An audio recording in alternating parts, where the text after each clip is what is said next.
Ton appartement est plus pratique pour l'aéroport. Ma sœur Chloé m'a envoyé ce texto à 23 heures. Je dépose les 4 gamins pour 2 semaines. Mon mari m'a fait une surprise, on part à Bora Bora. J'ai répondu, je ne suis pas chez moi. Elle a répliqué du tac au tac, maman a ton double des clés. Elle nous ouvre. J'ai souri, j'ai raccroché et j'ai immédiatement appelé la loge pour faire changer les serrures. Lorsqu'elle est arrivée devant mon immeuble avec 4 valises, le gardien avait reçu de nouvelles instructions. Je m'appelle Marc.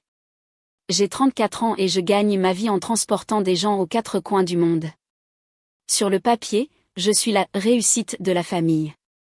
Le premier à avoir fait une grande école, pilote de ligne titulaire à 27 ans, un CDI dans une compagnie majeure, un appartement sympa dans un quartier de Paris que mes parents jugent encore hors de prix. Je passe la moitié de ma vie dans le ciel et l'autre moitié à essayer de rattraper mon sommeil. Dans ma famille, cela se traduit par une seule chose, toi, tu as de l'argent. Pas, tu as travaillé dur, ni on est fier de toi. Juste, toi, tu as les moyens, Marc. Je suis l'aîné. Ma sœur Chloé a 31 ans. Elle a 4 enfants de moins de 10 ans, un mari, Lucas, qui boursicote dans les crypto-monnaies, et un talent inné pour faire passer chacun de ses problèmes pour ma responsabilité. Ma mère, Martine, est le genre de femme qui vit pour publier sur Facebook à quel point elle est une mère dévouée. Mon père, lui, se cache généralement derrière son journal ou son téléphone et la laisse parler pour eux deux. Je ne les vois pas souvent parce que mon emploi du temps est infernal, horaires décalés, vol de nuit, décalages horaires qui me transforment le cerveau en compote. Mais environ une fois par mois, si je suis à Paris un dimanche, je me traîne jusqu'en banlieue pour le dîner dominical. Ce soir-là, le soir où tout a commencé à déraper, je rentrais tout juste d'une rotation brutale de 4 jours. Paris-New York, New York-Londres, Londres-Rome, retour à Roissy, puis un aller-retour express vers Nice. Des retards, des turbulences, un passager ivre qui hurlait au rang 18. J'avais dû dormir 6 heures en 2 jours. Mais ma mère m'avait écrit, dîner de famille. Tout le monde vient. Ne déçois pas tes nièces. Alors j'y suis allée.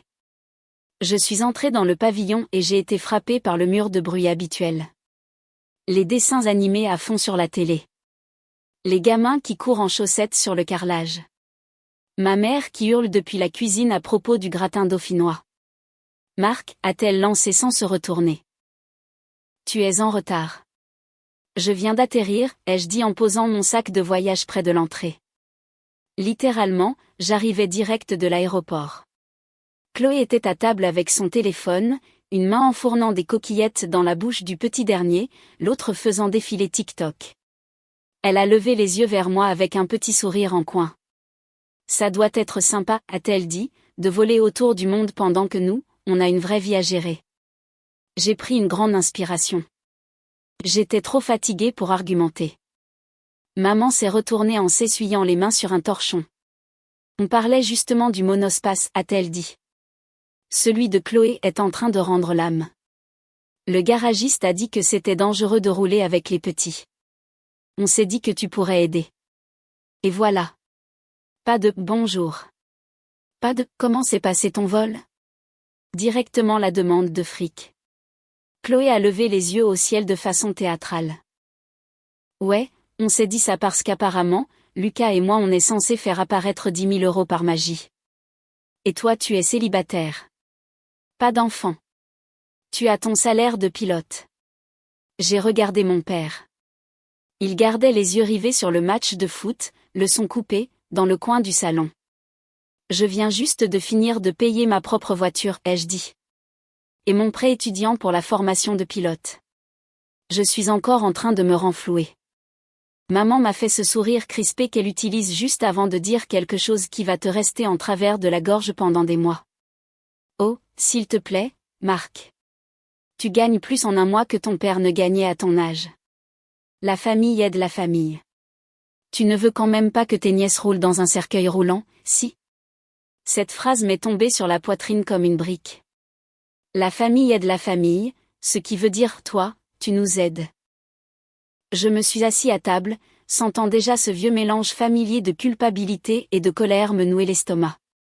Je ne le savais pas encore, mais c'était la première fissure avant que tout n'explose. Chloé n'a pas toujours eu 4 enfants et un monospace en panne. Quand on était plus jeune, c'était la princesse. Pas d'une manière pourri gâtée au début, juste surprotégée. Moi, j'étais celui qui tondait les pelouses à 14 ans, qui mettait en rayon au supermarché à 16 ans, qui économisait pour l'école de pilotage parce que mes parents avaient été clairs, ils ne paieraient rien pour quelque chose d'aussi cher et risqué. Tu veux piloter des avions, m'avait dit mon père une fois. Alors tu as intérêt à apprendre à décoller par tes propres moyens. Alors, je l'ai fait. J'ai travaillé chaque heure libre, j'ai étudié, j'ai contracté des prêts qui me donnaient le vertige, et j'ai passé des années à jongler entre des studios miteux et des colocations avec 3 autres pilotes juste pour valider ma formation. Pendant ce temps, Chloé papillonnait entre les facs, les petits copains et les années sabbatiques. Quand elle est tombée enceinte à 23 ans, mes parents ont paniqué pendant environ une semaine. Puis, ils ont changé de discours. Les bébés sont des bénédictions. Ma mère a décidé, on va trouver une solution. Par on, elle voulait dire moi. Ça a commencé petit. Chloé m'appelait en pleurant parce que son loyer était en retard et que le lait en poudre coûtait cher. Juste pour cette fois, Marc. Je te le jure. Je lui virais 600 € que je n'avais pas vraiment. Puis la facture d'électricité. Puis la caution pour un appart plus grand. Puis les soins dentaires d'urgence du petit. À chaque fois, il y avait une raison. À chaque fois, ma mère appelait juste après. Tu sais qu'il galère, disait-elle. Tu ne comprends pas à quel point c'est dur avec des enfants. Tu as de la chance, toi, de voyager. Chance. Ce mot avait toujours un goût amer. Le temps que Chloé ait son 3e enfant, j'avais perdu le compte du nombre de fois où j'étais intervenue. J'ai remboursé une de leurs cartes de crédit après qu'elle m'ait fait une crise de larmes au téléphone à propos des frais bancaires. Je me suis porté garant pour le crédit du monospace qu'ils ont fini par détruire. J'ai utilisé mes avantages compagnie pour leur réserver des vols pas chers pour Disneyland pour les souvenirs des enfants. Même si je ne me souvenais pas de la dernière fois où j'avais pris de vraies vacances pour moi. Chaque fois que j'essayais de poser une limite, ça se transformait en référendum familial sur ma moralité. Un Noël, j'ai refusé d'acheter un iPad de la part du Père Noël. Le visage de Chloé s'est décomposé. Tu vas sérieusement m'obliger à dire à mes enfants que le Père Noël n'avait pas les moyens? Ma mère a sauté sur l'occasion. Marc, arrête de faire ton cinéma.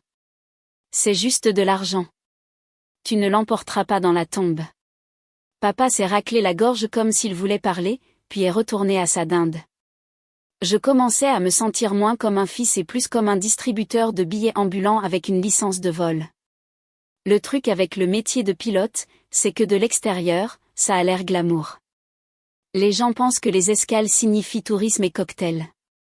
En réalité, c'est traîner sa valise à roulettes dans des aéroports à 4 heures du matin, manger des sandwichs tristes tout seul dans des chambres d'hôtel, et se réveiller sans savoir dans quel pays on est. Mes jours de repos, j'étais épuisée. J'avais besoin de calme et de sommeil. Mon téléphone n'arrêtait jamais de vibrer. Tonton Marc, tu peux garder les enfants samedi pour que Lucas et moi on puisse se faire une soirée? Et frérot, t'as des points d'hôtel que tu n'utilises pas? Y a ce resort. Tu peux payer la différence pour ce siège auto? Les modèles sur sont si chers. Si je ne répondais pas assez vite, le groupe WhatsApp familial s'enflammait. Famille. Maman. Marc. Chloé. Waouh. Ça doit être sympa d'ignorer sa famille. Maman, on ne demande jamais rien sauf si on en a vraiment besoin. Ce n'était pas vrai. Il demandait constamment et il ne s'en rendait même pas compte. Je me souviens d'un jour, assis dans un hôtel d'escale à Chicago, fixant mon appli bancaire. Je venais de virer 1200 € pour des fournitures scolaires et des frais d'inscription. Mon compte épargne semblait bien maigre pour quelqu'un qui travaillait autant que moi. J'ai fait le calcul. Sur les 5 dernières années, je leur avais donné assez pour acheter ce monospace 2 fois. Assez pour un apport sur une petite maison. Assez pour m'offrir des vacances qui ne consistaient pas juste à dormir dans un lit différent entre 2 vols. Au lieu de ça, j'avais le texto de Chloé de la semaine précédente. Honnêtement, tu devrais être reconnaissant. On donne un sens à ta vie. Sans nous, tu serais juste un type solitaire dans un cockpit. Je n'avais pas répondu à celui-là. La rancœur s'est accumulée lentement, comme un vol qui ne cesse d'être retardé par tranches de 20 minutes. Tu restes à la porte d'embarquement parce que sûrement, ce retard sera le dernier. La goutte d'eau est arrivée un mardi soir. J'étais enfin rentré chez moi après une autre série de vols consécutifs. J'avais pris une douche, mangé un plat à emporter bon marché sur mon canapé et j'étais à moitié endormi sur le dessus de ma couette avec un documentaire quelconque en fond sonore. Mon téléphone a vibré à 23h02. C'était Chloé. Ton appartement est plus pratique pour l'aéroport, a-t-elle écrit. Je dépose les gosses pour 2 semaines. Lucas m'a fait la surprise, Bora Bora. J'ai fixé l'écran, essayant de me convaincre que j'avais mal lu. 2 semaines ? Sans prévenir ? J'ai remonté la conversation pour chercher un message précédent à propos de ce voyage. Rien. J'ai tapé, quoi ? 3 petits points qui s'agitent. Puis, on décolle demain après-midi. C'est littéralement le seul moment où on peut y aller. Ça va aller. Les enfants t'adorent. Mon cœur s'est mis à battre la chamade. J'ai regardé autour de mon 2 pièces. Petit canapé, une seule salle de bain, absolument rien de sécurisé pour des enfants. J'ai imaginé 4 petits humains en train de saccager mes affaires pendant que j'essayais de dormir entre 2 vols. De plus, je n'allais même pas être en ville pour la majeure partie de ces 2 semaines. Mon planning était déjà fixé. Vol long courrier, plusieurs découchés. J'ai tapé, je ne peux pas. Je travaille. Je ne serai même pas là. Sa réponse est arrivée vite, comme si elle l'avait déjà préparée. Maman a ton double des clés. Elle nous ouvre. On les dépose chez toi sur le chemin de l'aéroport. N'en fais pas tout un plat. Mon estomac s'est noué. Ils avaient déjà décidé. J'ai regardé cette phrase, maman a ton double des clés. Et quelque chose en moi s'est glacé. J'ai réalisé à ce moment-là que mon propre foyer n'était pas vraiment le mien dans leur tête. C'était une autre ressource, un autre truc qu'ils pouvaient utiliser. J'ai posé mon téléphone. Pour la première fois depuis des années, je n'ai pas immédiatement commencé à réfléchir à comment m'organiser pour que ça marche. Au lieu de ça, j'ai ressenti ce calme étrange et tranchant. J'ai repris le téléphone et j'ai souri à mon reflet dans l'écran noir. Puis, j'ai fait défiler jusqu'au numéro de la loge de mon immeuble. Réception ? Ici Karim. Salut, c'est Marc du 4B, ai-je dit. Ma voix semblait bizarrement stable même si mon cœur battait à tout rompre. J'ai besoin de vous demander quelque chose concernant les serrures. Il y a eu une pause. Bien sûr, Monsieur Collins. Tout va bien ? Pas encore, ai-je dit. Mais ça va aller. J'ai expliqué rapidement que j'avais besoin que mes serrures soient changées à la première heure le lendemain matin. Que sous aucun prétexte, qui que ce soit ne devait être autorisé à entrer dans mon appartement sans ma présence physique. Pas ma mère, pas ma sœur, pas la famille, personne.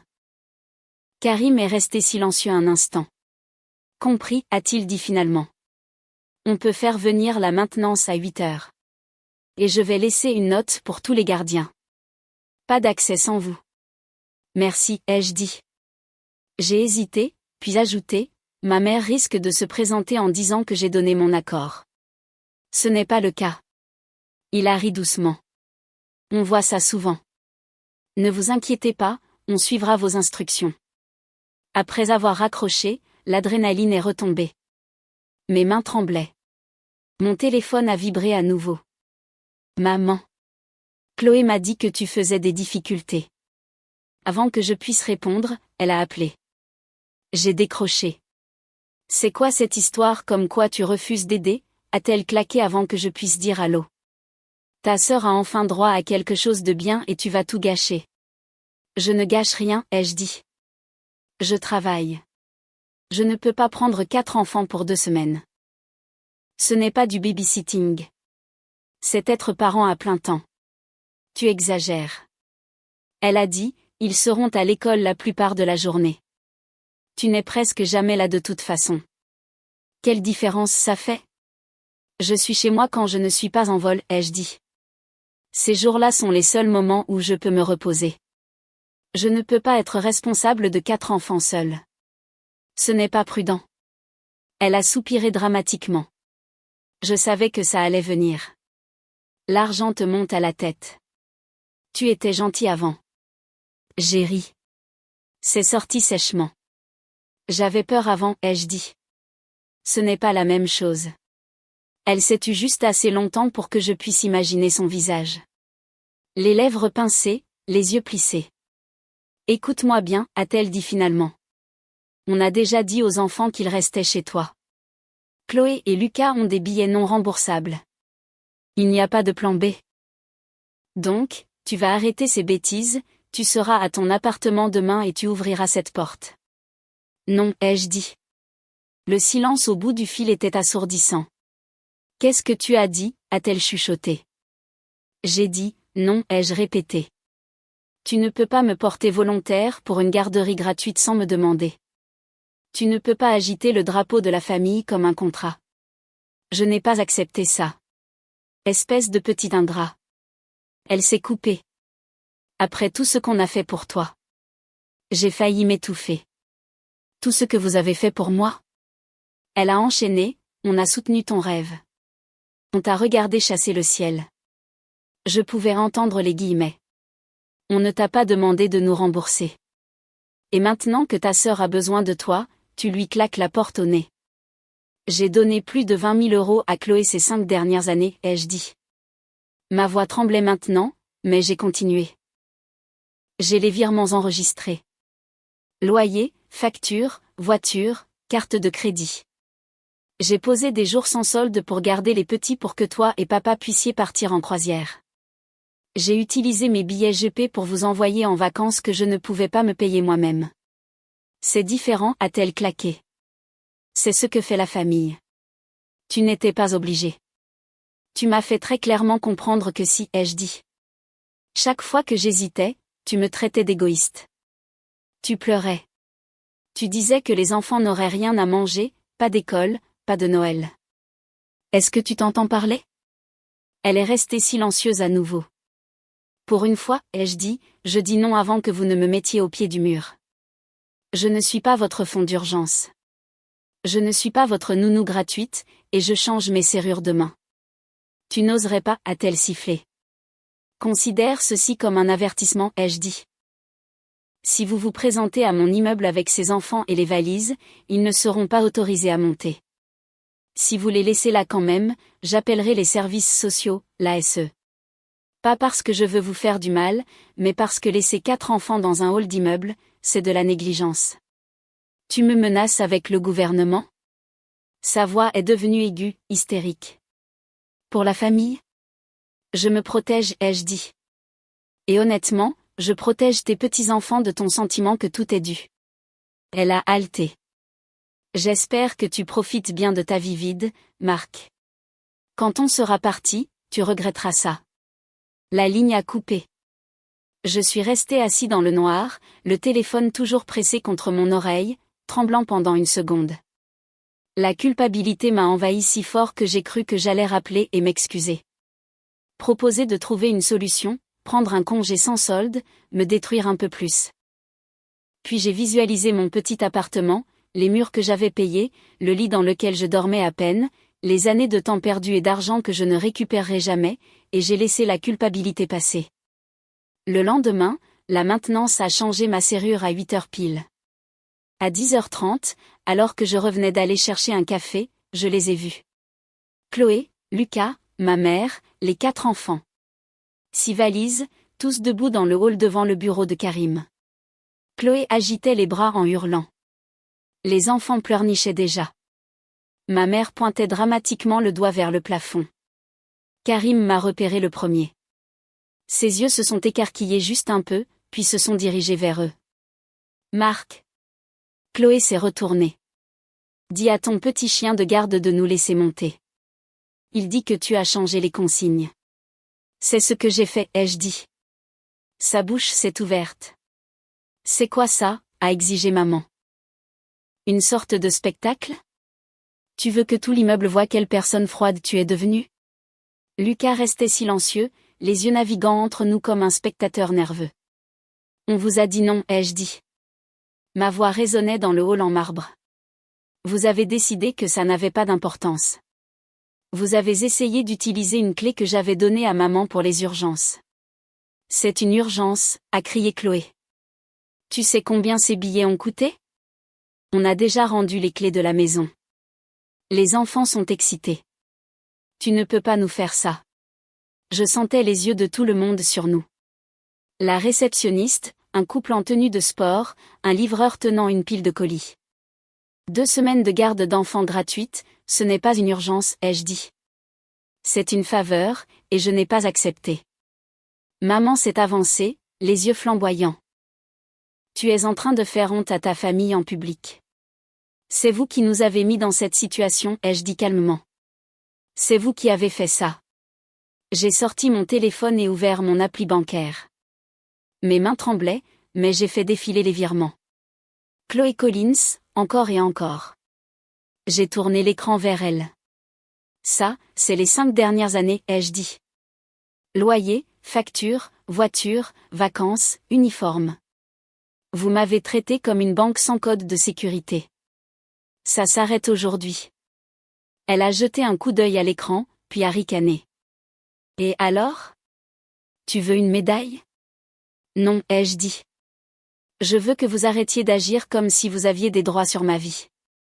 Ma mère a ri, un rire aigu et amer. Écoutez-le. Monsieur le pilote pense qu'il vaut mieux que nous autres. Non, ai-je redit. Je pense que je suis votre égal. C'est ça qui vous dérange. Je me suis tournée vers Karim. Ils ne sont pas sur ma liste d'invités. S'il vous plaît, ne les laissez pas monter. Il a hoché la tête, le visage neutre. Bien sûr, monsieur Collins. Chloé m'a fixé comme si elle ne me reconnaissait pas. Tu choisis l'argent plutôt que tes propres nièces et neveux, a-t-elle chuchoté. J'ai regardé les enfants. L'un d'eux tirait sur son lacet. Une autre avait l'air sur le point de pleurer à cause de la tension. Je choisis ma santé mentale, ai-je dit. Et je choisis de ne plus être utilisée. Vous êtes leurs parents, pas moi. Maman a secoué la tête, les yeux brillants de larmes de rage. Tu es mort pour moi, a-t-elle craché. J'ai hoché la tête une fois. D'accord. Ils sont sortis en trombe, traînant valises et enfants derrière eux. Je suis restée là dans le hall soudainement silencieux, avec l'impression que quelqu'un venait de dépressuriser la cabine. Ça faisait mal. Pas la peine de faire semblant que non. Mais sous la douleur, il y avait autre chose. Du soulagement. Ils sont allés à Bora Bora quand même. Je l'ai découvert via Instagram. 3 heures après le duel dans le hall, Chloé a posté une photo d'elle avec des lunettes de soleil surdimensionnées tenant une noix de coco avec un petit parasol. Légende, enfin du temps pour nous mériter béni. Les enfants étaient tagués chez papy et mamie. Autant pour le pas de plan B. J'ai fixé l'écran puis j'ai ri, pas parce que c'était drôle, mais parce que c'était tellement prévisible. Ma mère m'a envoyé un texto ce soir-là. Tu nous as humiliés, a-t-elle écrit. Ton père est furieux. Les enfants ne comprennent pas. J'espère que ton appartement vide te tient chaud la nuit. J'ai mis mon téléphone en mode ne pas déranger. Les jours suivants ont été bizarrement calmes. Pas de vibrations constantes pour des faveurs, pas de messages culpabilisants juste pour prendre des nouvelles, pas de demande d'argent. Je suis allée travailler, j'ai fait mes vols, je suis rentrée, et le silence semblait lourd au début, comme s'il me manquait une fréquence sur laquelle j'avais toujours été branchée. Puis ça a commencé à devenir agréable. J'ai eu mon premier jour de repos complet avec rien d'autre à faire qu'exister. J'ai fait la grasse matinée. J'ai préparé un vrai petit déjeuner au lieu de la nourriture d'aéroport. Je me suis assis sur mon balcon avec un café sans personne pour hurler mon nom. J'ai réservé un massage sur un coup de tête. Quand la réceptionniste m'a annoncé le prix, j'ai tressailli automatiquement, convertissant déjà la somme en « c'est la moitié d'une facture d'électricité pour Chloé ». Puis je me suis arrêtée. C'était mon argent, pour mon travail, pour mon corps qui était constamment en décalage horaire et endolori. J'ai dit « oui, c'est parfait » et j'ai payé. Après, mes épaules semblaient plus légères, mais quelque chose dans ma poitrine aussi. La campagne de dénigrement a commencé doucement. Une cousine à qui je n'avais pas parlé depuis des années m'a envoyé un DM. « Hey, qu'est-ce qui s'est passé avec ta mère ?» Elle a posté un truc un peu vague. J'ai vérifié Facebook. Ma mère avait écrit un de ces longs posts de martyrs. Certains d'entre nous donnent tout pour leurs enfants et ne reçoivent rien que de la cruauté en retour, écrivait-elle. Imaginez élever un fils qui valorise l'argent plus que sa propre famille. Priez pour mon cœur. Des centaines de likes, des douzaines de commentaires envoyant des câlins. Tu es une si bonne mère. Sois forte. Dieu voit tout. Elle ne m'avait pas tagué, mais elle n'avait pas besoin de le faire. Tout le monde savait. Pendant une seconde, la honte m'a brûlé. Une partie de moi voulait écrire un commentaire de la taille d'un roman listant chaque euro, chaque sacrifice, chaque façon dont il m'avait utilisé. Au lieu de ça, j'ai fermé l'appli. S'il y a une chose que le pilotage m'a appris, c'est qu'on ne peut pas contrôler la météo. Seulement sa réponse. Au cours des semaines suivantes, d'autres choses ont fait surface. Ma tante m'a appelé en secret. Pour ce que ça vaut, a-t-elle dit, j'ai entendu ce qui s'est passé. Ta mère a fait croire que tu avais jeté 4 enfants sur le trottoir, mais ensuite elle a laissé échapper qu'elle et ton père les gardaient de toute façon. Elle a fait une pause. Tu sais, ça fait des années qu'elle se vante que Marc s'occupera de nous quand on sera vieux, pas vrai? Je m'en doutais, ai-je dit. Tu as fait ce qu'il fallait, a-t-elle dit doucement. J'aimerais l'avoir fait plus tôt avec mes propres enfants. On a parlé plus longtemps qu'on ne l'avait fait depuis des années. À la fin de l'appel, elle a admis qu'elle glissait de l'argent à son propre fils adulte depuis des années et se sentait piégée. Te voir dire non, a-t-elle dit, ça m'a fait penser que peut-être j'ai le droit d'arrêter aussi. Tiens donc. J'ai commencé une thérapie. Je voulais le faire depuis des lustres, me disant toujours que je le ferais quand mon emploi du temps se calmerait, ce qui était une blague. J'ai trouvé une psy qui travaillait en ligne entre 2 vols. La première séance, je lui ai parlé du monospace, de l'argent, de la scène dans le couloir, du voyage à Bora Bora. Elle s'est reculée et a dit, vous savez que c'est de la parentification, n'est-ce pas? Il vous traite comme un 3e parent et un filet de sécurité financier depuis que vous êtes adolescent. J'ai haussé les épaules. Ce n'est pas juste être l'aîné? Non, a-t-elle dit. C'est être exploité. Elle m'a donné des mots que je n'avais pas, frontières, fusionnel, abus financier. Ça semblait dramatique au début, mais plus je parlais, plus les pièces du puzzle s'assemblaient. À la maison, de petits changements se sont additionnés. J'ai annulé le virement automatique que j'avais mis en place pour Chloé chaque mois, au cas où. J'ai clôturé la carte de crédit de secours commune que ma mère avait pour les enfants. J'ai changé mon testament pour laisser mes biens à une association caritative et à quelques amis au lieu de mes parents s'ils me survivent, ce que ma mère m'avait poussé à écrire quand j'ai commencé à voler. J'ai regardé mon compte épargne grandir lentement pour la première fois depuis des années.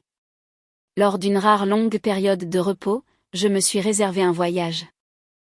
Pas en tant qu'équipage, pas d'uniforme, pas d'annonce cabine, juste en tant que passager, quelque part au calme près de l'océan avec les besoins de personne d'autre que les miens. Je me suis presque senti coupable en faisant la queue à l'embarquement avec ma propre valise et aucune responsabilité. Puis je me suis souvenu de Chloé sur cette plage avec sa noix de coco légendée bénie, payée en partie par l'argent que je lui avais déjà donné au fil des ans. Je me suis autorisé exactement le même luxe, seulement cette fois, ce n'était pas sur le dos de quelqu'un d'autre.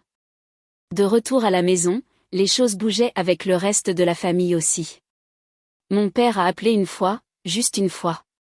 Il s'est raclé la gorge comme il le faisait toujours avant de dire quelque chose d'inconfortable. « Tu sais que ta mère est contrariée, a-t-il dit. »« Je sais, ai-je répondu. »« Elle dit que tu lui as manqué de respect, a-t-il ajouté. »« Et à Chloé. » J'ai attendu. Puis il m'a surpris. « Je sais aussi combien tu les as aidés, a-t-il dit doucement. J'ai vu ton nom sur leur relevé bancaire plus d'une fois. » Silence. J'aurais dû dire quelque chose plus tôt, a-t-il admis. Je ne l'ai pas fait. C'est ma faute. Je ne savais pas quoi faire de ça. J'essaie, a-t-il ajouté, semblant vieux tout d'un coup. Je ne suis pas d'accord avec la façon dont cette histoire de Bora Bora s'est passée. Ce n'était pas correct. Ce n'était pas une excuse complète.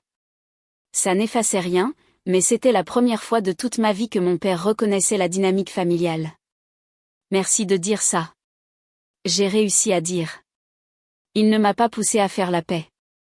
Il ne m'a pas dit de m'excuser. Il a juste laissé la ligne ouverte, plus douce que d'habitude. J'espère que tu prends soin de toi là-haut, a-t-il dit avant de raccrocher. C'est le cas, ai-je dit, et pour une fois, c'était vrai. Chloé est restée silencieuse. Pas de texto, pas d'appel, pas de « joyeux anniversaire », même si je savais qu'elle avait vu la notification sur Facebook. Puis un jour, environ 6 mois plus tard, mon téléphone a vibré avec son nom. Chloé. Et, juste ça. J'ai fixé l'écran pendant un long moment. Puis une autre bulle est apparue. Je ne demande pas d'argent, a-t-elle écrit. J'ai expiré, ne réalisant pas que j'avais retenu mon souffle. Elle a enchaîné avec « Je voulais juste dire, on a trouvé une baby-sitter. On a fait un budget. C'était nul, mais on l'a fait. J'ai attendu. Et je n'aurais pas dû essayer de te refourguer les gosses comme ça, a-t-elle tapé. Lucas a dit que si quelqu'un essayait de nous faire ça, on pèterait un plomb. Je me suis assis sur le bord de mon lit. Je suis content que vous ayez trouvé une solution, j'ai répondu. Vous êtes leurs parents. Vous trouverez toujours un moyen. Elle ne s'est pas exactement excusée. Mais c'était le plus proche qu'elle ait jamais été d'admettre que j'avais eu raison de dire non. Nous ne sommes pas soudainement devenus meilleurs amis. Je n'ai pas recommencé à lui virer de l'argent. Mais le ton était passé de « tu nous dois ça » à quelque chose de plus égalitaire. J'ai réalisé alors que mon refus ne les avait pas détruits. Ça les avait forcés à enfin grandir un peu. Et ça m'avait forcé à enfin vivre ma vie comme si elle m'appartenait. Parfois, sur les vols de nuit, j'entends encore ma mère dire « tu es mort pour moi ». Et mon propre calme, d'accord. J'avais peur que ce moment me hante, mais la thérapie a été claire. Je n'ai pas mis fin à ma famille. J'ai mis fin à mon rôle de portefeuille. Maintenant, les choses sont distantes, mais calmes. Chloé gère ses propres factures, et le double des clés est enfin à nouveau à moi. Je suis toujours leur fils, mais je pilote mon propre avion et je choisis où mon temps et mon argent atterrissent. Je suis du côté du narrateur ici parce que Marc est rentré épuisé d'une rotation multiville, a reçu un texto à 23h02 disant que 4 enfants allaient être déposés dans son 2 pièces pour 2 semaines, et a découvert que sa mère avait son double des clés et prévoyait de les laisser entrer. Ce que cette histoire nous enseigne, c'est que la famille aide la famille peut devenir un chèque en blanc si vous ne définissez pas de limites tôt et par écrit. 2 choses à retenir, documentez tout. Gardez l'historique des virements et les captures d'écran comme les plus de 20 000 € de Marc sur 5 ans, et sécurisez votre vie comme si elle comptait vraiment.